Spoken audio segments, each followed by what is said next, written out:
Olá, eu me chamo Lohane e vou apresentar a pesquisa que tem como tema Síndrome de Burnout em professores durante a pandemia de Covid-19 da área de Engenharia do Trabalho. A pesquisa foi desenvolvida pelas seguintes autoras da Universidade de Brasília.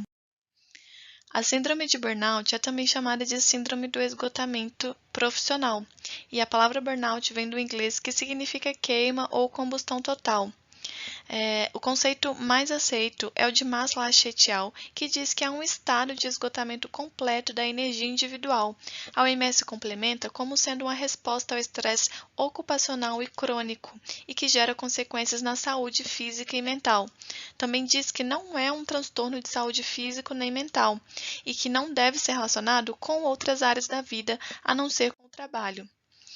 A pessoa que apresenta a síndrome, primeiramente, demonstra uma exaustão emocional, que são sentimentos de esgotamento físico e mental, de sobrecarga, falta de energia e de entusiasmo no trabalho.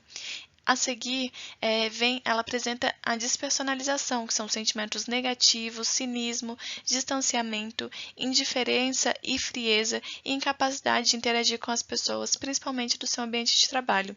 Paralelamente, é observada uma baixa realização profissional, que é percebida com a perda de produtividade, insatisfação pessoal e profissional, autodepreciação e sentimento de fracasso e baixa autoestima.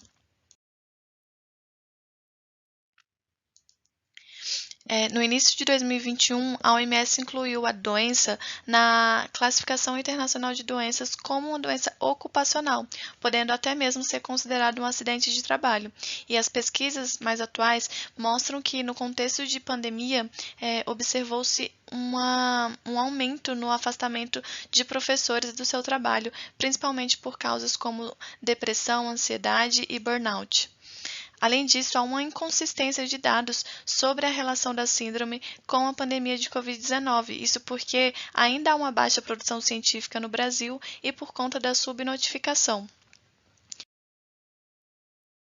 Com isso, os principais objetivos desse trabalho são verificar a incidência da síndrome de burnout em professores de escolas particulares do Distrito Federal durante a pandemia de Covid-19, avaliar a correlação da doença com variáveis sociodemográficos e com variáveis ocupacionais. Para isso, primeiramente, realizou-se uma pesquisa e estudo sobre o tema, para que fosse elaborado um questionário e posteriormente foi validado com profissionais da área e, sempre que havia necessidade, voltava para a fase de elaboração, até que o questionário final foi validado e aplicado. Com isso, com os resultados em mãos, foram feitas análises dos resultados, análises estatísticas que avaliaram a correlação dos dados e utilizando testes como o teste do Q² e teste exato de Fisher. Os principais resultados são mostrados nessa tabela. 32% da amostra apresentou exaustão emocional, 35% apresentou despersonalização e 32% apresentou baixa realização profissional, sendo que 64% dessa amostra apresentou pelo menos um dos critérios para a síndrome de burnout e 6% apresentavam os 3 critérios, o que caracterizava a presença da doença. Podemos ver que o alfa de Cronbach, que é um coeficiente que mede a confiabilidade de um questionário, foi acima de 0,7 para todas as dimensões, o que demonstra que o questionário é confiável. As conclusões que tiramos foi que há um alto risco de desenvolvimento da síndrome nessa classe de trabalhadores e que, sendo assim, é necessário que medidas urgentes sejam tomadas para que as pessoas que apresentam pelo menos uma das dimensões não venham a desenvolver as outras. Em relação ao segundo objetivo, a única variável que se associou à presença de pelo menos um critério para o desenvolvimento da patologia foi a presença de filhos, onde a maioria dos professores que não têm despersonalização têm filhos.